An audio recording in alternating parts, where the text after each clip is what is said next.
안녕하세요. 인사드리겠습니다. 국어 김민준입니다. 제가 몇 번째입니까? 네 번째요. 이제 좀 힘드실 때 됐는데요. 진짜 힘드신가 본데요. 어, 제가 우리 아이들 국어 관련해서 조금 이번 여름방학부터 고등학교 들어가기 전까지 무엇을 어떻게 준비해야 할지 요것에 대해서 양질의 정보를 조금 압축적으로 잘 드려보도록 하겠습니다.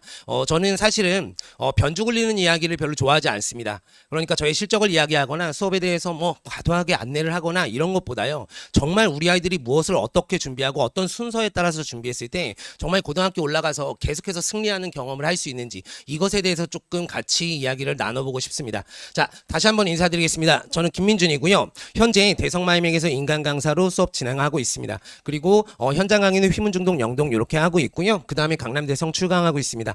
제가 인강에서요 수능 수업을 계속 하고 있다가 아이들이 이제 교과서 작년에 바뀌었잖아요. 그러면서 선생님 저희 내신도 좀 찍어주세요 해서 고1, 2 내신도 출판사별로 이렇게 론칭해서 수업을 진행을 하고 있고요. 그 다음에 강남대성에도 제가 수업을 하고 있다라는 건 기본적으로 내신도 하지만 수능도 하는 강사다. 그래서 사실은 우리 아이들이 국어를 준비함에 있어서 사실은 그렇거든요. 내신에만 초점을 맞추고 있거나 또는 수능에만 초점을 맞추었을 때 보이지 않는 것들이 있습니다. 그래서 그런 것들을 조금 종합적으로 잘 아우르면서 우리 아이들이 국어를 어떻게 준비하면 될지를 조금 말씀드려 보려고 해요. 자, 그러면 본격적으로 지금부터 가보겠습니다. 자, 일단 부모님들이 조금 생각하실 때 예전엔 그랬습니다. 제가요 5년 전만 해도요 수능 수업할 때요 이랬어요. 야, 수능하고 내신은 전혀 다르다. 접근하는 방법조차 다르다. 이렇게 이야기를 하면서 수능 수업을 진행을 했었거든요. 그런데요, 실제로 그 경계가 최근에는 굉장히 많이 무너졌고요. 심지어 이제는 결이 같다라고도 이야기할 수 있을 정도예요. 부모님들이요, 내신하고 수능에서 국어에 있어서 이러한 차이가 있다라고 보통 오해를 많이 하시거든요.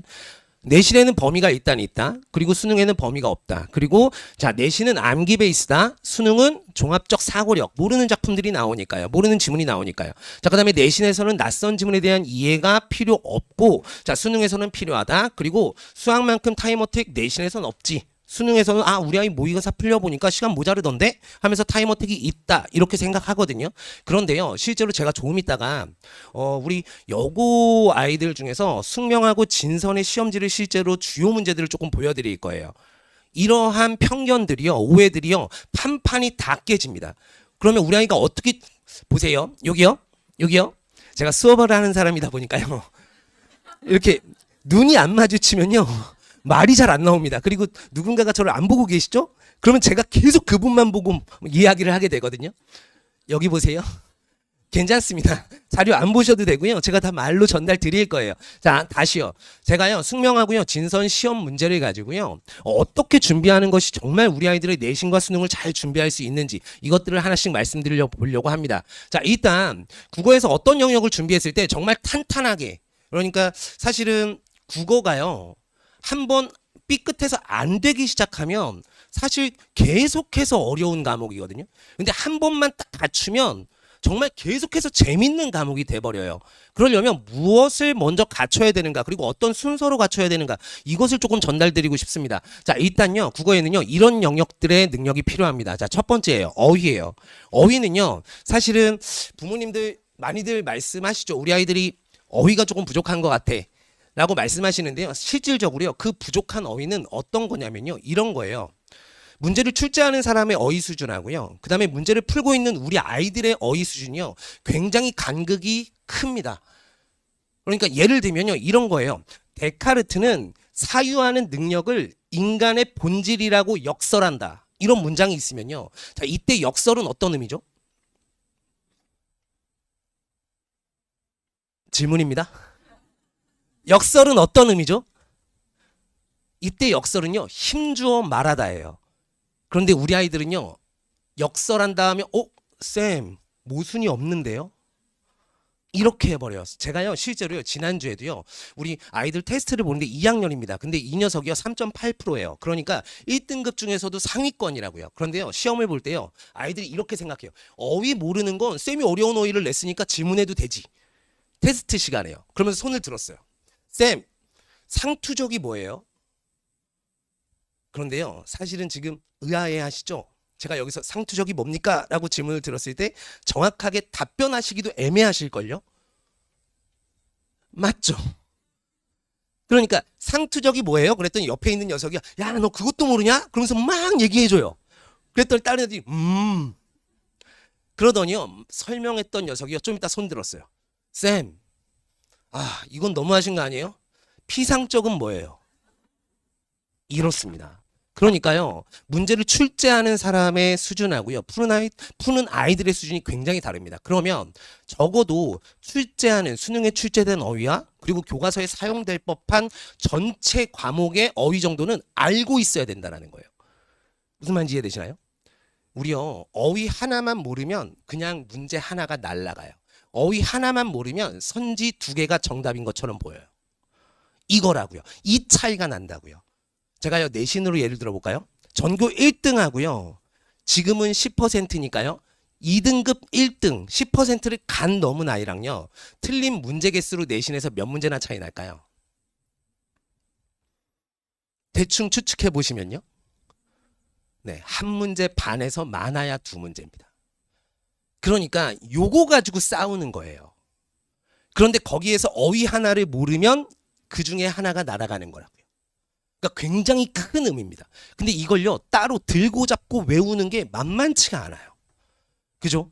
그래서 어휘는요 지금부터 시작해서 먼저 하셨으면 더 좋고요. 그리고 양질의 어휘를 2학년 때까지 계속 하는 겁니다. 3학년쯤 되면 이제는 안 봐도 될 정도로. 그래서 계속해서 어휘는 해주셔야 되고요. 그 다음에 문법입니다. 펜들 있으신가요? 별표 치세요. 별표 치세요. 지금 요 시점에요 문법은 너무 중요합니다. 실제로요 수능에서요 수능 몇 문제죠? 이러신다고요? 이런 정도의 반응이 나오죠? 그러면 제가 수업 시간에 싸울래라고 외칠 거예요. 수능 몇 문제죠? 국어? 정말 싸워야 되겠는데요? 45문제죠. 그런데요 이 45문제 중에요 오답률 10위를 뽑았을 때요 문법 문제가 5문제밖에 안 되거든요 전체. 그런데 항상 2문제씩 들어갑니다. 어려워요? 쉬워요? 어려워요? 쉬워요? 어려워요. 그런데요 너무나 다행히도요 문법은요 이과 과목 같아요. 끝이 있어요. 국어에요 다른 영역은요 끝이 없습니다. 어휘의 끝이 어디 있어요? 비문학의 끝이 어디 있어요? 문학의 끝이 어디 있어요? 그런데요 문법은요 처음부터 끝이 딱 정해져 있습니다. 바뀌지도 않습니다. 그러니까 우리 아이가요 단번에 끝내놓고 안정감을 가질 수 있는 유일한 국어 과목이 바로 문법이에요. 그래서 이 문법은요 빠르면 빠를수록 많이 하면 많이 할수록 반복하면 반복할수록 좋습니다. 더군다나 고1에서 내신 중간기말 4번 있잖아요. 이 4번 고사에 다 들어갑니다. 그러면 겸사겸사 너무 좋은 거 아니에요? 지금 문법을 끝내놓고 올라가게 되면 1학년 내신의 절반은 안정감이라고요. 50점은 가지고 가는 거예요. 무슨 말인지 이해되시나요? 그래서 문법은요 지금 꼭 끝내고 가야 됩니다. 현대문법뿐만 아니라 고전문법인 중세국어 문법까지도요. 그래서 문법은 매우 중요하고요. 지금 이 시점에 가장 중요하다고 볼 수 있고요. 그 다음이 비문학입니다. 아마 위에 아이가 있으신 부모님들은요. 비문학 중요하지라고 이렇게 수긍해 주실 수 있는데요. 위에 아이가 없으신 부모님들은 아마 이렇게 생각하실걸요. 우리 아이들 벌써 비문학? 언뜻 들어보니까 고1에서 내신에서는 국어에서 문학하고 주로 문법이던데? 이렇게 생각하실 거거든요. 그런데요 실제로 이 정보 처리 능력은요 너무 중요합니다. 제가 조금 이따가 문제도 보여드릴 건데요. 실제로요 이런 거잖아요.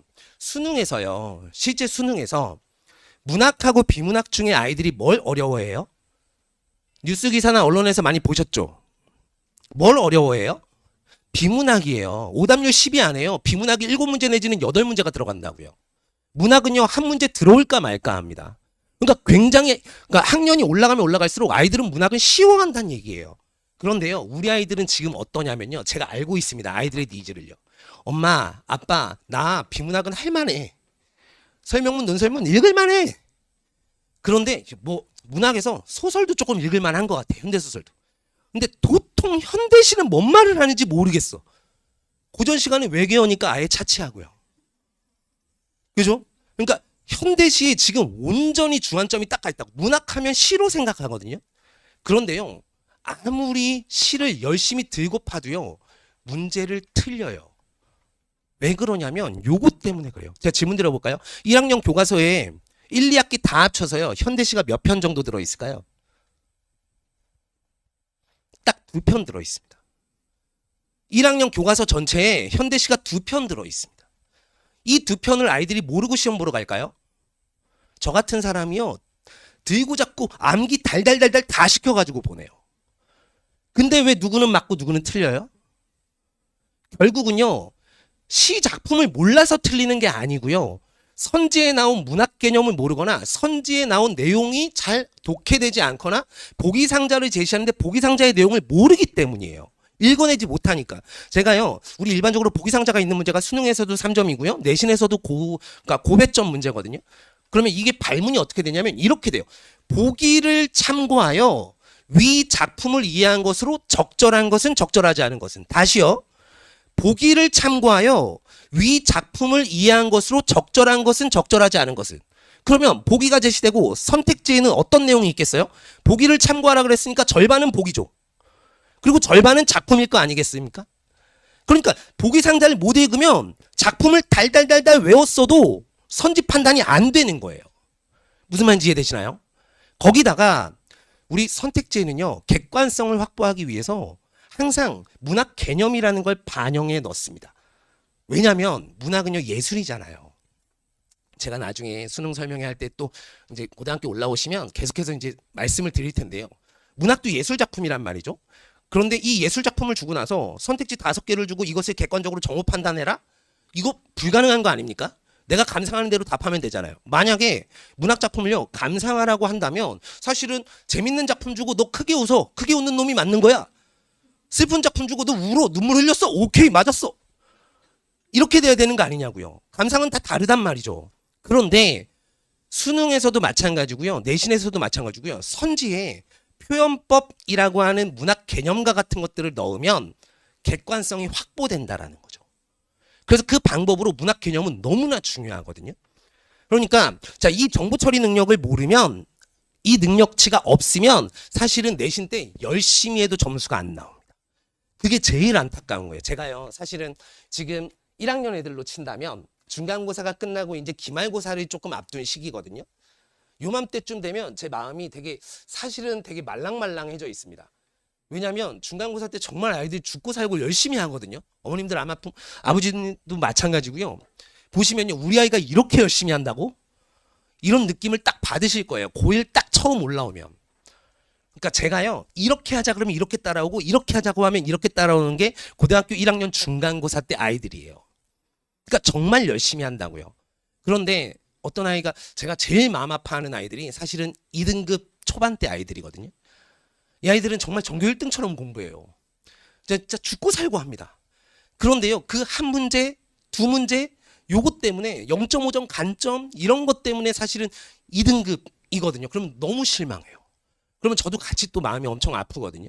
그러니까 요 능력치가요. 근데 내신 대비 기간엔 절대 못 키워요. 내신 대비 기간에 정보 처리 능력 보기상자 읽는 법을 할 수 있어요? 시험범위 막 나오는데요. 그리고 아이들은요. 선생님 이거 안 나오는데요. 하면서 집중도가 뚝 떨어져요.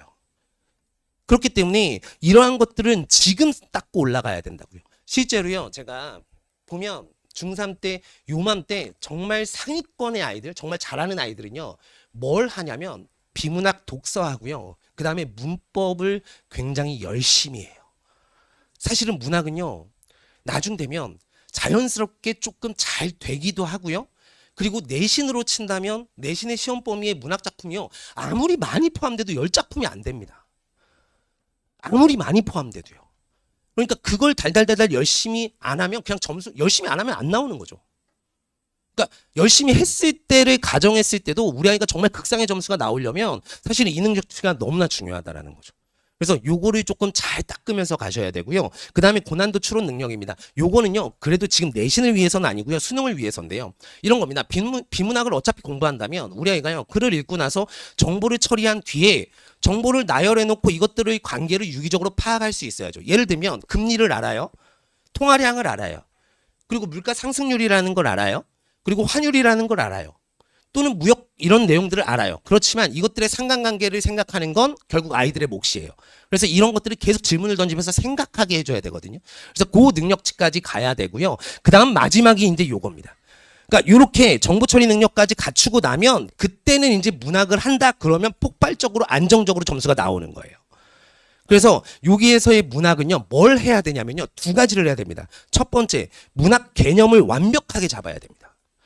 제가 질문 드려볼게요. 우리 아이들 초등학생 때부터 어쩌면 더 어렸을 때부터 지금 중학생 때까지 계속해서 문학 봤잖아요. 시험도 봤고요.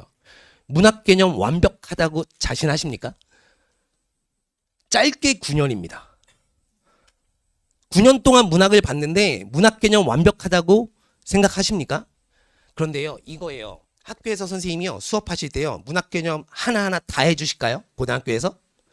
안 해주셔요. 작품에 있는 몇 가지만 해주시고 나머지 문학 개념들 너 다 배웠지? 하고 그냥 문제로 출제하신다고요. 근데 수업 시간에 이 개념들을 하나하나 다 잡아요. 못 잡습니다. 그러니까 우리 아이들 문학 개념은요, 지금 너무 중요하다라는 거. 제가 이따 문제로도 보여드릴게요. 학교에서 어떻게 문제를 내고 있는지. 그래서 문학 개념 너무 중요하고요. 그 다음 또 한 가지요. 개념이요. 우리 아이들 조금 성실한 아이들이요, 이래요. 압니다. 예를 들면 직유법 다 알아요. 서리법 다 알아요.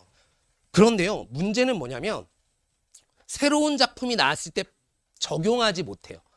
그러니까 예를 든다면 영탄적 어조와 영탄법을 구별 못합니다. 그리고 영탄적 어조라는 말이 나왔을 때 어디를 근거로 봐야 영탄적 어조인지를 판단하지 못한다고요. 예를 들면 추상적 관념의 구체화 이런 말이 있어요. 그런데 추상이 뭔지 몰라요. 제가 질문 드려볼까요? 색깔 추상입니까? 구체입니까? 이렇게 속상해질 거예요. 색깔 구체입니까? 추상입니까? 자, 추상은요, 구체의 반대말이고요. 구체라는 것은요, 감각할 수 있는 거예요. 다시 질문 드려볼게요. 색깔 구체입니까? 추상입니까? 일부러 구추제 뭐 이렇게 하시는 것 같은데 추상입니다. 색깔 보신 적 있으세요? 노란색 구체예요? 추상이에요? 얘는 구체예요. 노란색은 보신 적 있죠. 근데 색깔이라는 애는 본 적이 없을 거예요. 그러니까요, 추상적 관념의 구체화를 가려면 추상이 뭔지 알아야 되고 구체가 뭔지 알아야 되고, 구체가 형상화다, 형상화 중에 노란색은 시각화다, 이런 걸 유기적으로 연결해서 알 수 있어야 돼요. 그리고 작품에서 찾을 수 있어야 된다고요. 직유법을 백날 알면 뭐 하냐고요. 직유법이 작품에 쓰였는지 못 찾는데. 그래서 표현법마다 어떤 것을 근거로 작품에서 판단해야 되는지 그 능력치까지 가야 됩니다. 그게 이제 문학에서 개념을 보는 거고요. 또 한 가지는 이거예요. 보세요. 무언가 변별력을 확보할 때 우리 아이들처럼 정말 열심히 하는 아이들을 데리고 변별력을 확보할 때 사용할 수 있는 방법은 뭐예요? 안 가르쳐 준 걸 시험에 내는 거예요. 문학작품 시험 범위에 있는데 이것하고 연계되거나 연계되지 않은 또 다른 걸 그냥 내주는 거예요. 다른 시를요. 그러면 그 시를 읽어야 되잖아요. 맞나요? 맞나요? 또 읽어야 되냐. 그런데 우리 아이들이요, 여태까지 문학작품을요, 스스로 읽어본 적이 없어요. 시, 수필, 뭐 소설 이런 것들에 대해서 스스로 읽고 분석할 능력이 없어요. 왜냐하면 계속해서 잡서 있는 내용으로 설명을 읽으면서 공부했거든요. 잡서는요, 사실은요, 시를 읽는 것이 아니라 줄글로 되어 있는 설명문을 간단하게 개조식으로 써놓은 거라고요. 그래서 작품을 읽을 때 실제로 현대시를 볼 때도요, 이런 거거든요. 주제를 보는 게 아니에요. 주제를 찾으려고 하면요, 절대 주제를 못 찾습니다. 우리 아이들이 현대시 한 편 읽는데 몇 분이나 걸릴까요? 1분도 안 걸립니다. 모의고사 볼 때 30초면 한 작품을 읽어내거든요. 근데 30초 안에 주제를 뽑는다고요? 불가능해요. 그걸 요구하지도 않고요. 그러니까 문제에서 요구하는 바는 따로 있습니다. 그래서 작품을 읽을 수 있는 능력치가 필요하다. 그것까지 같이 가져야 됩니다. 그리고 비문학에서는요, 제재별로 내용을 아는 것, 이것이 굉장히 중요합니다. 예를 들면 경제나 법, 철학 이런 것들은요, 바뀌지 않는 이론들이 있거든요. 미시경제, 거시경제 이런 것들에 대한 정보를 정확하게 알고 있는 것, 그것이 개념입니다. 이렇게 해서 자, 요 녀석들이 갖춰졌을 때 이제 결국은 우리 아이들이 국어를 안정적으로 갈 수 있다라는 거예요. 자, 제가요 이제 말씀 거의 다 드린 거예요. 사실은 저는 앞에서 거의 다 말씀을 드리거든요. 그래서 요렇게 하면 국어 능력을 갖출 수 있다라는 거고요. 자, 저는 순서를 중시 여기는 강사인데요. 어떤 순서로 학습하면 좋은가? 자, 어느 정도 다 말씀드렸습니다. 첫 번째, 어휘는 계속 가는 거다. 자, 문법은 별표 100만 개 치시라 그랬어요. 지금부터 끝났다라고 생각될 때까지 반복적으로 하는 거다. 자, 그 다음에 비문학 정보 처리 능력 갖추는 거 매우 중요하다. 크리티컬한 한두 문제를 맞추는데 요 능력치가 너무나 중요하다. 그리고 마지막으로 문학 작품 공부한 뒤에 선지 판단, 보기상자, 연계 지문까지 읽을 수 있는 능력치 갖춘다. 이렇게 되면 이제 국어 능력이 갖춰진 거거든요. 자, 그러면 보세요. 제가요, 실제 지금 제일 관심사는 사실은 수능보다는 1학년 내신 아니시겠어요? 그래서 내신에서 어떤 문제들이 출제되고 있는지를 조금 간략하게 맛을 보여드릴게요. 제가요, 시험지를 하나 인쇄해서 드렸습니다. 숙명하고 진선 문제만 제가 조금 뽑았는데요. 포인트별로 조금만 보겠습니다. 보세요. 진선입니다. 진선은요, 실제로 객관식 20문제고요. 그 다음에 서술형 6문제가 올해 중간고사 때 출제됐습니다. 그런데요, 보세요. 26문제가요. 내신 국어 문제로는 1학년에서 문제수로 굉장히 적은 편이에요. 그러니까 많게 나오는 학교는요, 50분 시험 보는데 40문제씩 냅니다. 그러니까 굉장히 적게 내는 편이에요. 이렇게 적게 낸다라는 건 문제의 질은 어떻다는 거예요? 높다라는 거예요. 어렵습니다. 어렵습니다. 지금 보세요. 지금 실제로 첫 번째 포인트를 보시면요. 자, EBS 비문학 그리고 고난도 지문 외부 독서 지문 세트를 넣습니다. 자, 지금 우리 18번에서 19번 세트는요, 굉장히 어려운 지문이에요. EBS에 있는 거고요. 그런데 이건 학교에서 수업하셨어요. 그러니까 아이들이요, 읽을만 합니다. 읽을만 하고 문제까지도 풀만 해요. 그런데요, 그 뒤에 보세요. 뒤에 보시면, 자, 요 20번 세트 문제 있죠. 얘는요, 아예 학교에서 수업도 안 하셨어요. 그냥 내요. 그러니까요, 이런 겁니다. 수능에서 비문학이 어려운 걸 학교쌤들은 너무나 잘 알고 계세요. 그렇게 되면 중요한 시험이 가는 그 지향점대로 내신도 따라갈 수밖에 없다고요. 그러니까 1학년 교과서엔 비문학이 없습니다. 1학년 교과서는 아예 비문학이 없습니다. 그러니까 학교에서는요, 비문학을 수업하시고 싶으면 EBS를 쓰거나 아니면 기출을 가져다 쓸 수밖에 없는 거예요.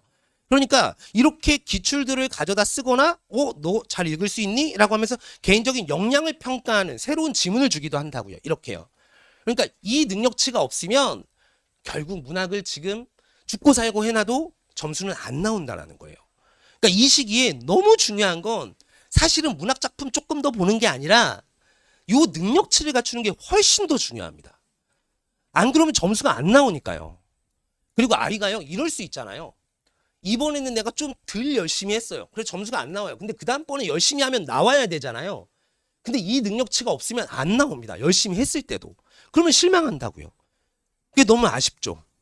그래서 이런 문제가 나온다. 비문학이 나온다라는 거고요. 그 다음 잠깐 보실까요?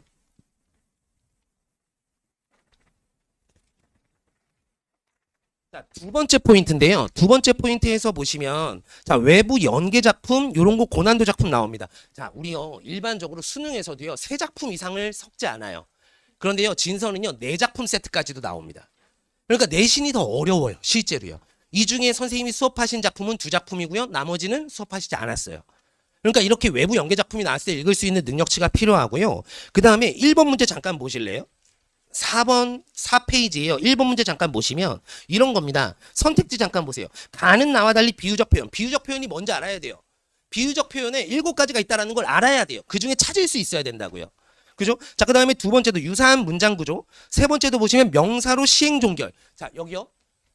이런 겁니다. 시행 종결에서 종결이라는 단어는 문법 용어예요. 종결은요, 문장을 마칠 때를 의미합니다. 그러니까 이런 것들을 명확하게 알고 있느냐 모르고 있느냐가 굉장히 크다고요. 학교에서는 이런 거 수업 안 하세요. 그죠? 자, 그 다음에 4번 시간의 흐름, 5번 색채어예요. 이런 거예요. 보세요. 여기요. 우리 아이들 또 많이 헷갈리는 것 중에 하나입니다. 빨간 장미가 눈에 떨어져 있다. 다시요. 빨간 장미가 눈에 떨어져 있다. 색채어 쓰였습니까?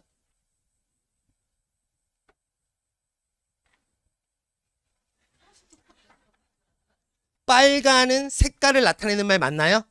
네, 그럼 색채어 쓰였죠. 자, 그러면요. 색채어의 대비가 있다. 빨간 장미, 장미 빨간색이죠. 눈 무슨 색이죠? 흰색이에요. 그러면 다시요. 색채어의 대비가 있다. OX. O 맞나요? 아니요. 누는요. 색채를 나타내는 말이 아니에요. 겁나 많이 낚입니다. 이런 거라고요. 그러니까 문학 개념의 중요성은요. 너무 중요합니다. 이게요. 우리 아이들 고등학교 올라가면 다 되겠지? 아니요. 고2, 고3 아이들도 질문합니다. 이걸 아주 구체적으로 전달해야 돼요. 그래야 안정감이 생긴다고요. 실제로요. 그래서 이런 게 나온다. 그리고 서술형도 보시면 6점짜리인데 3개로 나눠져 있죠. 이렇게 해서 변별을 하고 있어요. 자, 그 다음도요. 자, 세 번째 보시면 여기서도요. 3, 4번, 2번 세트인데요. 3번 문제, 4번 문제 보세요. 얘네들 다 표현법들 다 들어가 있죠. 이런 식으로 문제가 나온다라는 겁니다. 그런데 학교에서 이걸 다 언급해 주셨느냐? 그렇지 않다라는 거죠.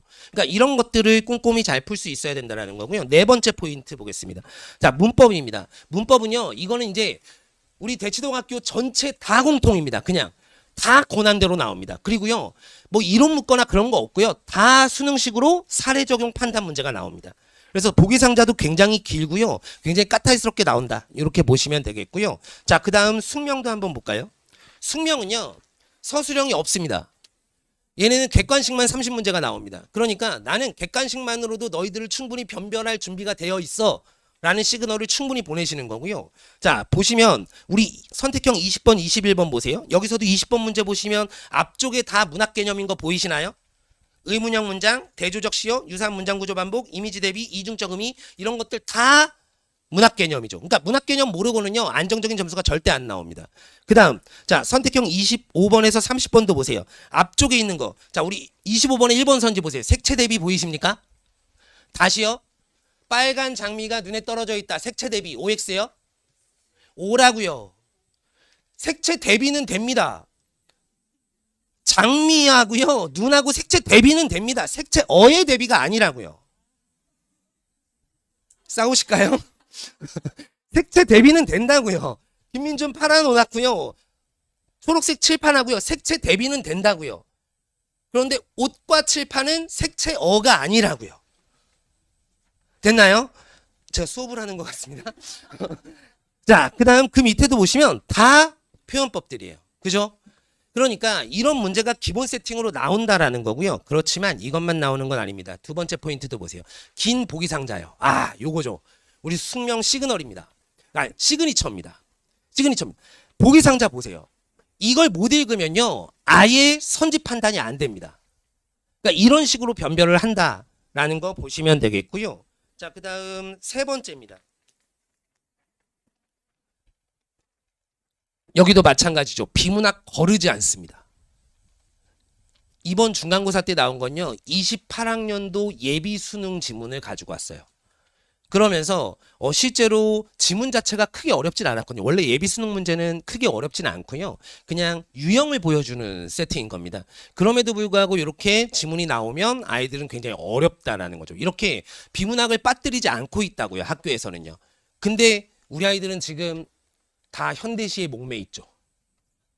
맞나요? 그러니까 이렇게 준비하고 가면 딱 내신을 맞닥뜨렸을 때 이거 뭐지? 이렇게 돼버린다라는 거예요. 그래서 비문학을 준비하는 건 굉장히 중요합니다. 사실은요. 자, 그 다음 요렇게 정도 보시면 되고요. 그 다음 건 보시면 되겠습니다. 자, 그래서 그러면 이제 무엇을 어떻게 준비할 것인가 요것을 간단하게만 조금 말씀드릴 건데요. 우리 아이들이 이제 첫 번째 중간고사 얼마 남았을까요? 얼마? 아, 그래요? 네. 얼마 안 남았습니다. 10개월 뒤면 이제 첫 중간고사를 치르거든요. 그 첫 중간고사를 위해서 어떻게 대비하는 것이 맞냐? 제가 수업 안내 간단하게만 드리고 이제 마무리하겠습니다. 일단 시즌 1에서요.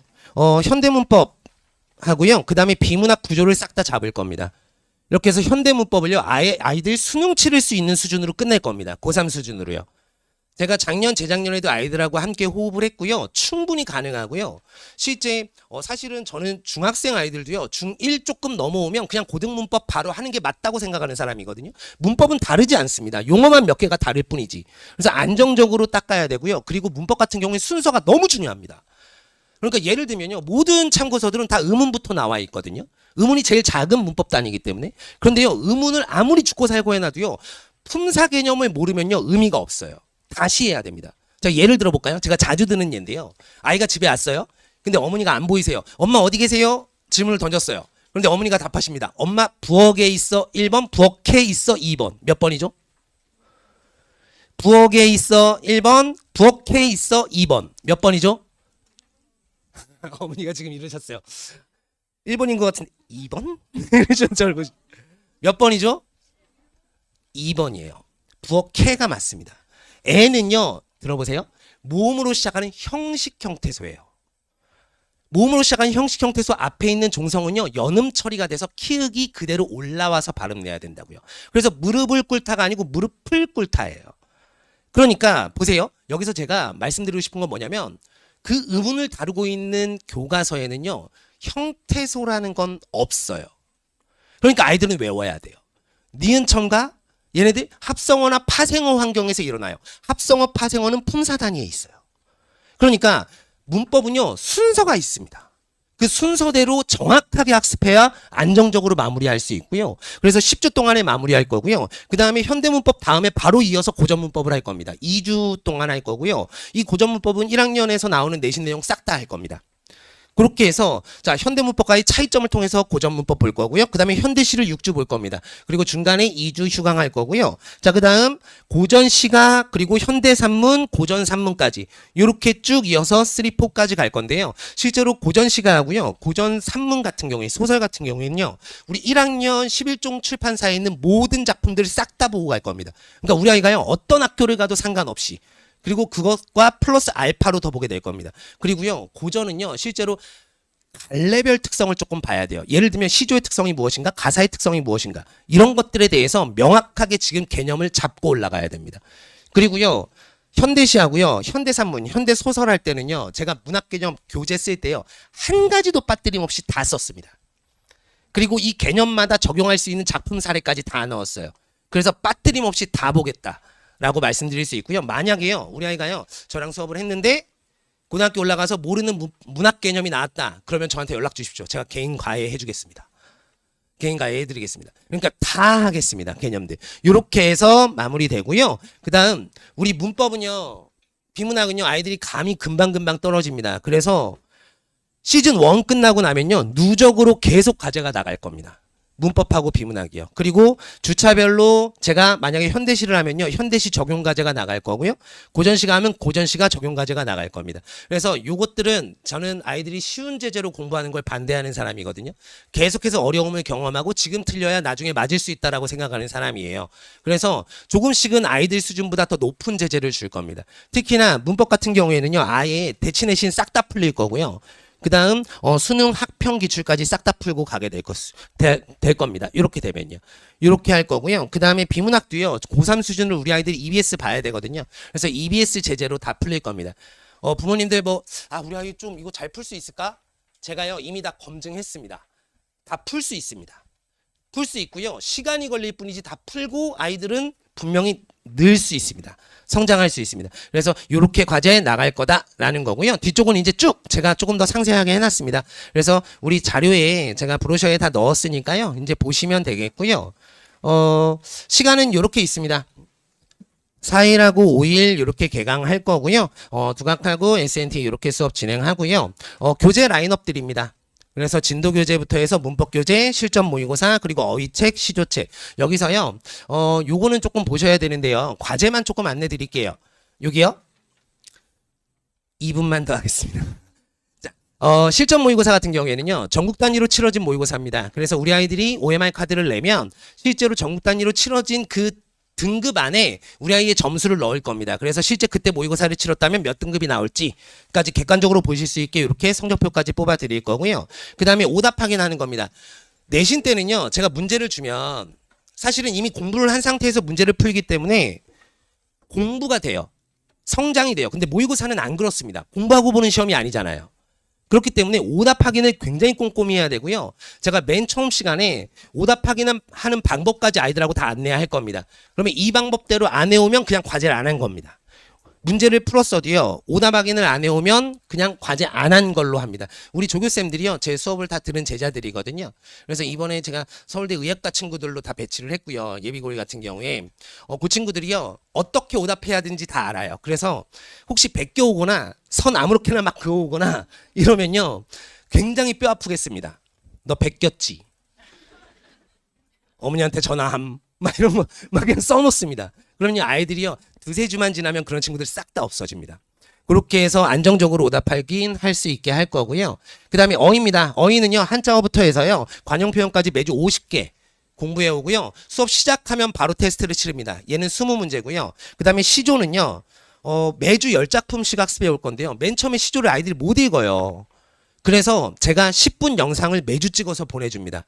이렇게 해서 아이들 차에서, 화장실에서 또는 공부 시작하기 전에 잠깐 보고 10편씩 익힐 수 있도록, 이렇게 되면요 32주거든요. 그러면 320편입니다. 그러면 내신에 나올 수 있는 연계 작품으로 1번에서 5번의 시조가 굉장히 잘 나오는데 거의 다 커버됩니다. 이렇게 해서 320편 학습할 수 있게 해줄 겁니다. 얘도 마찬가지로 10문제 테스트 같이 합쳐서 보고요. 80점 컷입니다. 80점 컷을 통과하지 못하면 수업 후 남아서 재시험 치르고 100점 맞을 때까지 치르고 갑니다. 얘는요, 제가 조금 양보드리지 않는 것 중에 하나입니다. 우리 아이 좀 일찍 보내주세요 해도 요 테스트는 통과해야 갑니다. 한두 친구만 그냥 가면요, 아이들이요 금방 그 요령이 전염돼 버려요. 그래서 어지간하면 제가 잘 안 보내드리고요. 경조사 중에서 조사만 가능합니다. 조사는 보내드리고요, 경사는 안 보내드립니다. 그래서 요거 완벽하게 테스트 보고 가겠다. 그리고 매주 과제 드립니다. 비문학 연결어 과제 제가 블랭크 뚫으면서 문장 간 관계 볼 수 있게 해줄 거고요. 자, 그 다음에 실제 문제도 이렇게 풀어볼 수 있게 해줄 거고요. 자, 그 다음에 제가 시를 하면 시, 소설을 하면 소설, 이렇게 EBS 제재로 나가게 될 겁니다. 그리고 테스트고요. 정답 모음집 나가고요. 그리고 마지막으로 수업 끝나면 제가 이렇게 안내 드릴 겁니다. 저는 저희 채널에서 이제 이렇게 문자로 톡으로 보내드릴 건데요. 여기 보시면 수업 내용, 그 주에 어떤 수업을 했다. 그리고 우리 아이들 이번 주 힘들었습니다. 맛있는 것 좀 해주세요. 다음 주에는 패스페일 테스트가 있습니다. 같이 한번 갈궈주세요. 뭐 이런 것들 다 여기다가 씁니다. 그리고 자, 과제, 개인별 전달 사항, 그리고 클리닝 여부, 이런 것들까지 다 보내드리고요. 그 다음 이런 데 눌러보시면 우리 아이들 모의고사 점수, 클래스의 최고점은 몇 점이다, 평균은 몇 점이다, 우리 아이 어떤 정도에 있다라는 거 누적으로 다 보실 수 있게 이렇게 전달드리고 있습니다. 근데요, 제가 항상 당부드립니다. 이제 뵙기회가 그렇게 많지 않아서요. 부모님들을 이제 이렇게 이번에 뵙고 나면 아마 이제 겨울에나 저를 다시 뵙게 될 거거든요. 그때 부모님들이요, 제가 이거 문자 쓸 때요 되게 공들여서 쓰거든요. 고심해서요. 저랑 부모님들 소통하시는 거잖아요, 이걸로. 그래서 이런 내용으로 수업했습니다. 우리 아이들이 어느 정도까지 어떻게 공부하고 있는지 알아주세요 하고 저는 되게 고심고심해서 쓰는데요, 부모님들은 여기를 안 읽어주세요. 여기를 안 읽으시고요, 오로지 여기만 관심 있으세요. 몇 점인가? 과제는 했나? 우리 아이 몇 등이지? 이거 제가 관리하겠습니다. 어디 뭐 하고 있는지 같이 저랑 소통해 주시는 게 더 중요할 것 같아요. 그래서 오히려 저한테 상담을 하시는 것이 더 맞습니다. 이렇게 갔으면 좋겠습니다. 이렇게까지 하겠습니다. 김민중이었습니다.